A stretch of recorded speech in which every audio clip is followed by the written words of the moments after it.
ছাত্রবন্ধুরা প্রত্যেকেই আমার তরফ থেকে অভিনন্দন, শুভেচ্ছা। আশা করি সকলে সুস্থ রয়েছ। আজ আমরা ক্লাস 12-এর যে চ্যাপ্টারটি নিয়ে আলোচনা করব সেটা হচ্ছে দ্বিতীয় চ্যাপ্টার, ইলেকট্রোস্ট্যাটিকের দ্বিতীয় চ্যাপ্টার, অর্থাৎ ইলেকট্রিক ফিল্ড। চ্যাপ্টারটার নাম ইলেকট্রিক ফিল্ড।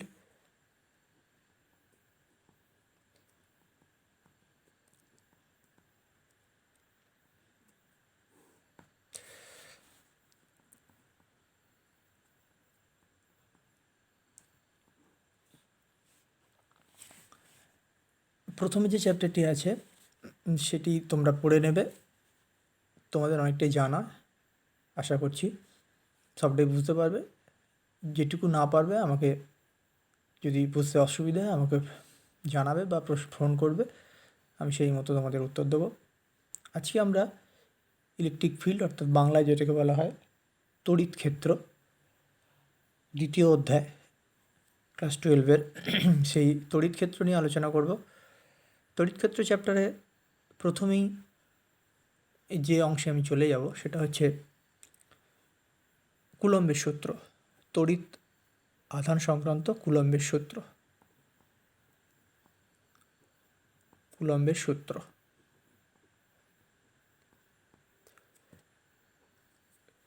তড়িৎ আধান সংক্রান্ত কুলম্বের সূত্র। সরাসরি সূত্রে চলে যাই। দুটি বিন্দু আধান, তারা যদি পরস্পরের থেকে কিছুটা দূরে অবস্থিত হয়, তাহলে সেক্ষেত্রে তাদের মধ্যে স্থির তড়িৎ আকর্ষণ বল কাজ করে। সেই স্থির তড়িৎ আকর্ষণ বল ওই দুটি আধানের গুণফলের সমানুপাতিক এবং তাদের দূরত্বের বর্গের ব্যস্তানুপাতিক। আমরা যদি লিখি সূত্রটাকে, Q1 একটি আধান, Q2 আর একটি আধান, অবশ্যই বিন্দু আধান, এবং তাদের মধ্যবর্তী দূরত্ব R। Q আধান Q2 আধানকে যে বলে আকর্ষণ করবে বা বিকর্ষণ করবে, অবশ্যই আধানের প্রকৃতির উপর ডিপেন্ড করবে। Q2 আধান Q আধানকে সে একই বলে আকর্ষণ করবে। যদি সমধর্মী আধান হয় বিকর্ষণ, আর যদি বিপরীতধর্মী আধান হয় তাহলে আকর্ষণ করবে। সেই আকর্ষণ বা বিকর্ষণ বল আধানদ্বয়ের গুণফলের সমানুপাতিক এবং তাদের দূরত্বের বর্গের ব্যস্তানুপাতিক। যদি আকর্ষণ বা বিকর্ষণ বলকে F বলি, তাহলে সেক্ষেত্রে F সমানুপাতিক Q1 গুণিত Q2 বাই R², অর্থাৎ আধানদ্বয়ের গুণফলের সমানুপাতিক এবং দূরত্বের বর্গের ব্যস্তানুপাতিক। একসঙ্গে লিখলাম F সমানুপাতিক Q1 Q2 বাই R²। আমরা একটু এগিয়ে গিয়ে লিখতে পারি F সমানুপাতিক ধ্রুবককে তোলার জন্য একটা K ধ্রুবক দিয়ে গুণ করলাম, সেই K গুণিত Q1 Q2 বাই R²। এই কে বলা হয় সমানুপাতিক ধ্রুবক, যার মান একে বলা হয় সমানুপাতিক ধ্রুবক।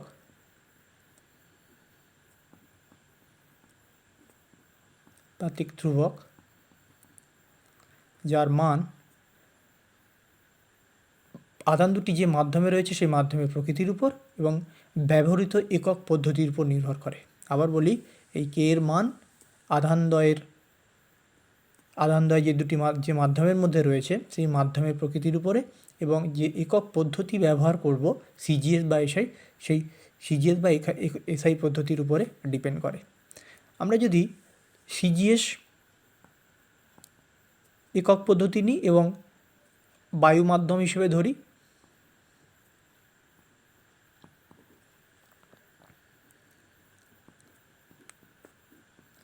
সিজিএস একক পদ্ধতি বায়ু মাধ্যমে K হয় 1, এবং সেক্ষেত্রে সূত্রটা দাঁড়ায় F Q1 Q2 by R²।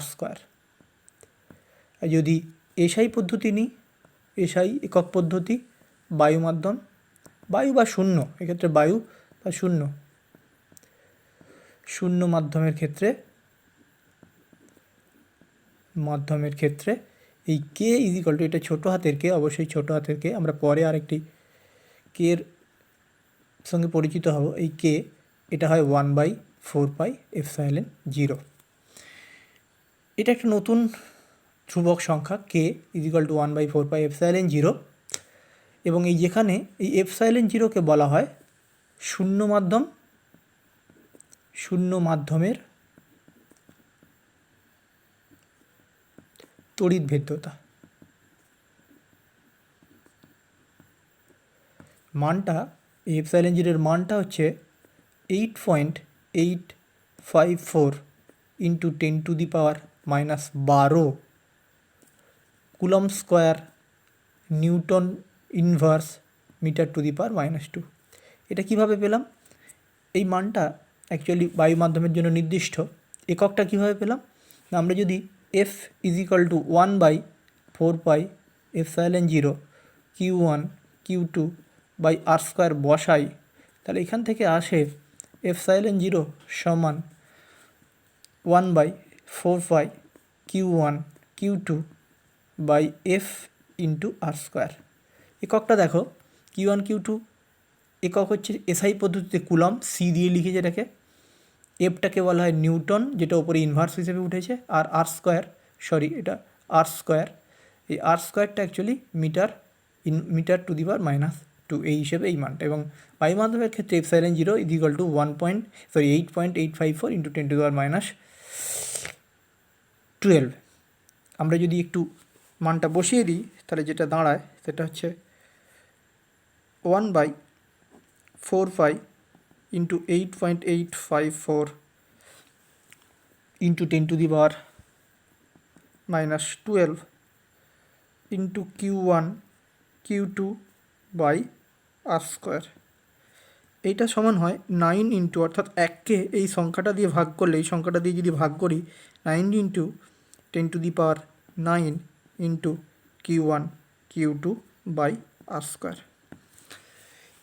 অর্থাৎ আমরা কি দেখলাম, সিজিএসে কে এর মান 1 দেখলাম, এসআই পদ্ধতিতে কে এর মান 1/4πε0, এবং সেক্ষেত্রে সূত্রটা যেটা দাঁড়ায় সেটা হচ্ছে F is equal to 9 into 10⁻9 Q1 Q2 by r²।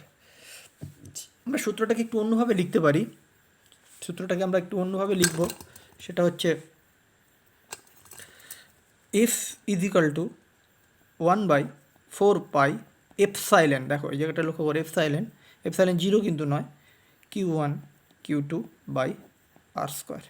এই এপসাইলেনটা হলো বায়ু মাধ্যম ছাড়া যদি অন্য কোনো মাধ্যম হয়, সাপোজ জল মাধ্যম বা অন্য কোনো পরাবৈদ্যুতিক মাধ্যম, সেক্ষেত্রে ε0-র জায়গায় এপসাইলেন হয়। অর্থাৎ এই এপসাইলেনকে বলা হয় মাধ্যমের তড়িৎভেদ্যতা। ঠিক আছে, এটাকে একটু লেখা যেতে পারে, এর সঙ্গে একটা শূন্য মাধ্যমের তড়িৎভেদ্যতার সম্পর্ক আছে। এপসাইলেন সমান বড় হাতের কে ইন্টু ε0। এই বড় হাতের কে বলা হয় পরাবৈদ্যুতিক মাধ্যমের পরাবৈদ্যুতিক ধ্রুবক, মাধ্যমের পরাবৈদ্যুতিক ধ্রুবক বা আপেক্ষিক তড়িৎভেদ্যতা। তাহলে কি দেখলাম, এপসাইলেন ইজ ইকুয়াল টু কে ε0, যেখানে কে বলা হয় বড় হাতের কে, ওটা আগে ছোটো হাতের কে ছিল, কে পরাবৈদ্যুতিক ধ্রুবক, কে সমান পরাবৈদ্যুতিক ধ্রুবক, মাধ্যমের পরাবৈদ্যুতিক ধ্রুবক, এবং সেক্ষেত্রে সূত্রটা দাঁড়ায় F ইজ ইকুয়াল টু 1/4π কে ε0 Q1 Q2 বাই r²। অর্থাৎ আমরা নিউটনের কুলম্বের সূত্র জানলাম এবং তার বিভিন্ন রকম রূপ নিয়ে দেখলাম, এবং এই সূত্রগুলো মাথায় রাখতে হবে, আমাদের পরবর্তী ক্ষেত্রে অঙ্ক করার ক্ষেত্রে কাজে লাগবে। এই তথ্যগুলো ε0-র মান, এবং শুধু তাই নয়, এখানে একটা টার্ম লিখেছি দেখো, 1/4πε0 টার্মের মান 9 ইন্টু 10⁻9, অর্থাৎ 1/4πε0-র মান হচ্ছে 9 ইন্টু 10⁻9 SI ইউনিট, ঠিক আছে, SI ইউনিট, এই ইউনিটটা হবে SI ইউনিট, যেটা কিনা অ্যাকচুয়ালি 9 ইন্টু 10⁻⁹ কিউ নয়, এটা 9 ইন্টু 10⁹ এর মান হবে উল্টো, অর্থাৎ আমাদের এপসাইলন জিরো যে একক ছিল তলা থেকে ওপরে উঠে যাওয়ার জন্য এটা হবে newton metre square coulomb to the power -2। এই তথ্যগুলো মাথায় রাখতে হবে, অঙ্ক করার ক্ষেত্রে কাজে লাগবে। আমরা চলে যাব পরের বিষয়ে, কুলম্বের সূত্রের ভেক্টর রূপ পরীক্ষায় পড়ে কুলম্বের সূত্রে ভেক্টর রূপ। সাপোজ একটা আধান Q1, আরেকটি আধান Q2, একটা অরিজিন বা 0 বিন্দু যেটাকে বলা হয়, এই অরিজিন থেকে Q1 আধান R1 ভেক্টর দূরে আছে, আর এটা Q2 হবে, আর Q2 আধান R2 ভেক্টর দূরে আছে, এদের সংযোগকারী রেখা এটা।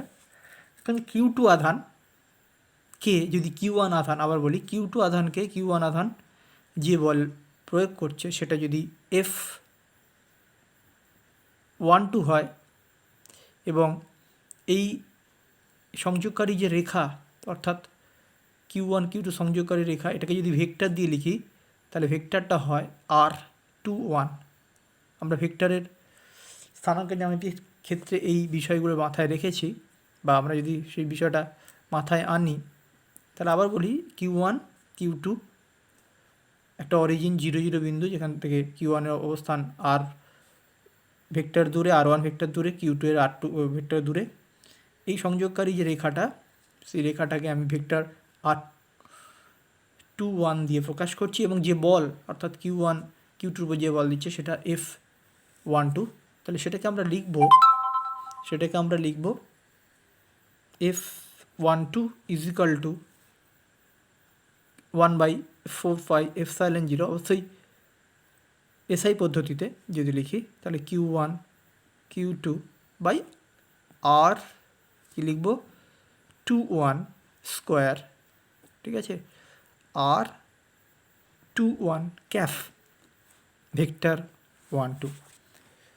অর্থাৎ এটা ভেক্টর দিয়ে লিখলে এটা তো স্কেলার রাশি R21, এটা দিক নির্দেশ করছে R21 ইউনিট ভেক্টর, অর্থাৎ এখানে যদি মডিউলাস নিই এটা 1 হয়ে যাবে, এবং এখানে R21 এটা স্কেলার তো অবশ্যই আছে। এটা হলো ভেক্টর রূপ। উল্টোভাবে যদি লিখি, অর্থাৎ Q2 আধান Q1 উপর যে বল প্রয়োগ করছে সেক্ষেত্রে F21 is equal two similarly একই রকম হবে 4 epsilon zero Q1 Q2 by R12 হবে R12 ক্যাফ। এটা হবে অ্যাকচুয়ালি ভেক্টর ফর্ম। তাহলে Q1 Q2কে যে বল দেয়, ঠিক আছে, আর Q2 Q1কে যে বল প্রয়োগ করে বা দেয় সেটা হলো F21 1/4 epsilon zero Q1 Q2 by R12। এই হলো ভেক্টর, এবং আমরা ম্যাথামেটিক্যালি প্রুভ করতে পারি, যদি আমরা এই দুটোকে সমান করি তাহলে দেখানো যাবে F12 সমান -F21, এটা প্রমাণ করে দেখানো যায়, অর্থাৎ একজন আরেকজনের উপর সমান এবং বিপরীতমুখী বল প্রয়োগ করে। ঠিক আছে, আমরা চলে যাব পরের পেজে।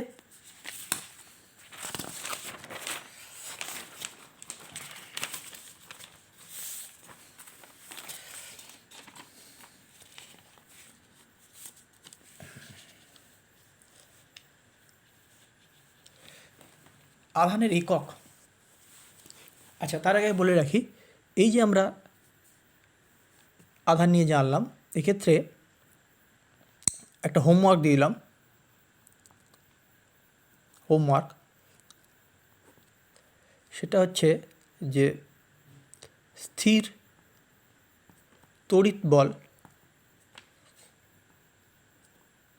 ও মহাকর্ষ বলের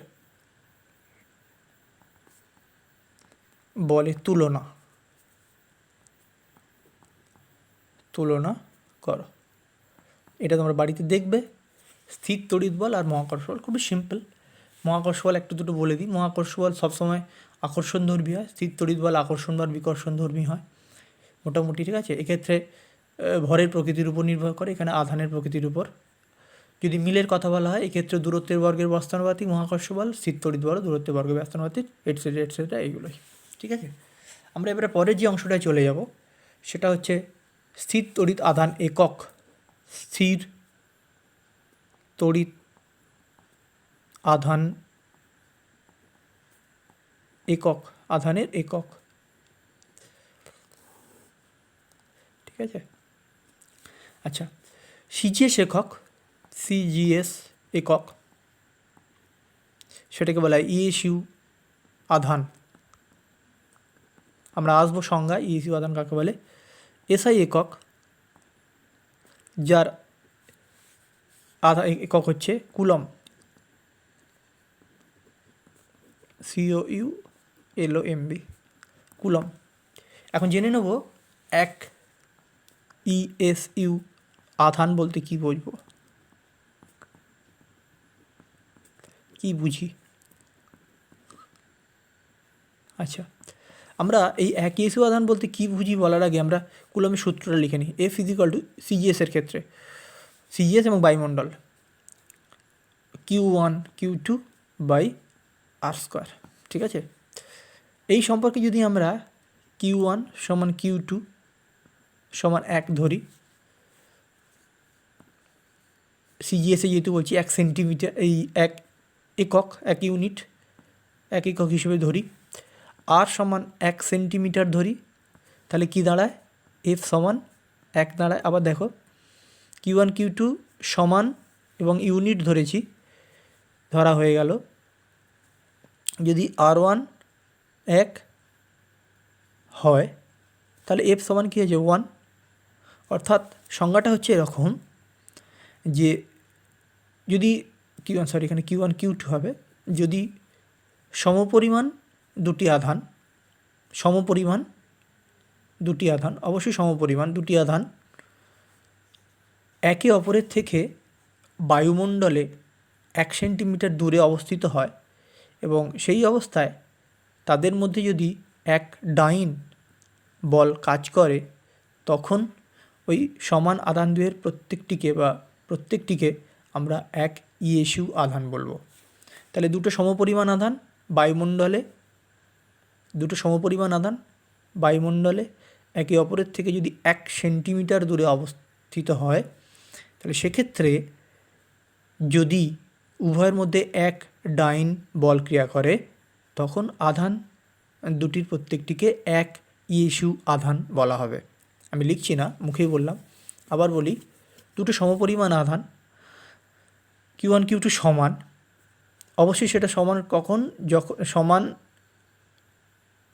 অবশ্যই 1 হিসেবে ধরে, অর্থাৎ যদি R1 1 ধরি, F 1 ধরি, তাহলে Q1 Q2 গুণফল 1 হবে তখনই যখন এরা সমান হবে এবং অবশ্যই সেটা 1।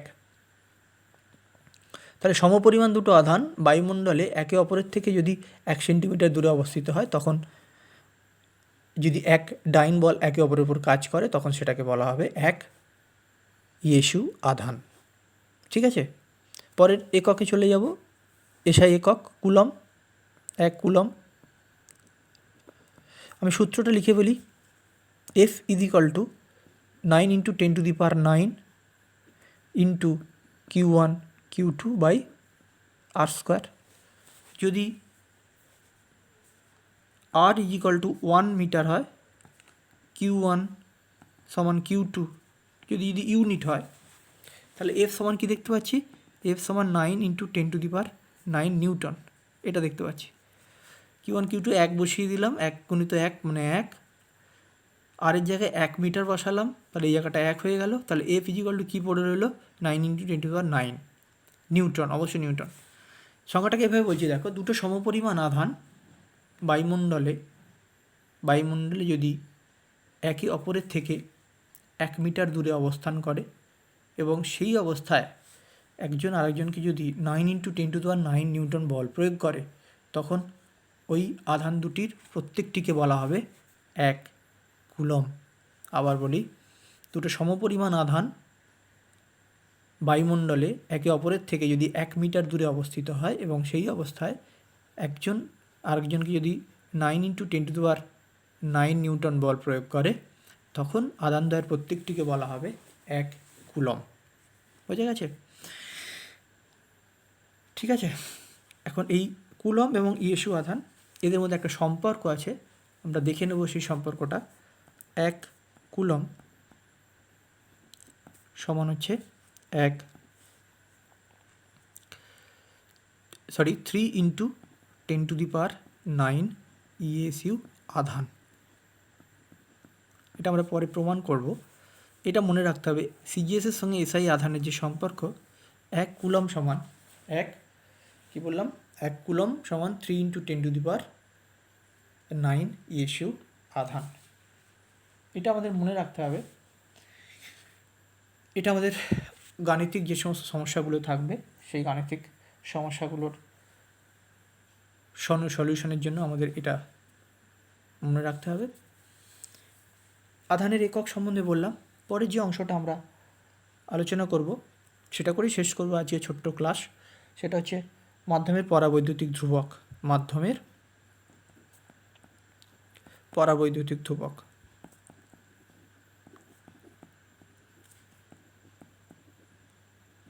মাধ্যমের পরাবৈদ্যুতিক ধ্রুবক, যেটাকে কে অক্ষর দ্বারা লিখি, বড় হাতের কে। আমরা আগেই সংজ্ঞা দেখেছি যে কে সমান ε/ε0 সমান কি না ওই মাধ্যমের তড়িৎভেদ্যতা বাই শূন্য মাধ্যমের তড়িৎভেদ্যতা। দুটো মাধ্যমের তড়িৎভেদ্যতার যে অনুপাত, সেটাকেই বলা হয় কোনো একটা মাধ্যমের পরাবৈদ্যুতিক ধ্রুবক। যেহেতু পরাবৈদ্যুতিক ধ্রুবক, এই দুটো মাধ্যমের তড়িৎভেদ্যতার অনুপাত পরাবৈদ্যুতিক ধ্রুবক, তাই পরাবৈদ্যুতিক ধ্রুবকের কোনো একক নয়।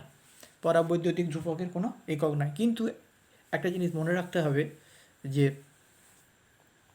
তড়িৎভেদ্যতার একক রয়েছে। শূন্য মাধ্যমে বা কোনো মাধ্যমে তড়িৎভেদ্যতার একক রয়েছে। একটা উদাহরণ দিয়ে বলি, অভ্রের তড়িৎভেদ্যতা সমান হচ্ছে 5.4। অভ্রের তড়িৎভেদ্যতা 5.4। ঠিক আছে, অর্থাৎ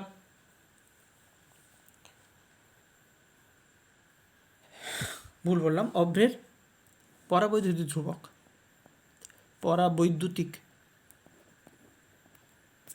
ধ্রুবক ভুল বলেছি। অভ্রের পরাবৈদ্যুতিক ধ্রুবক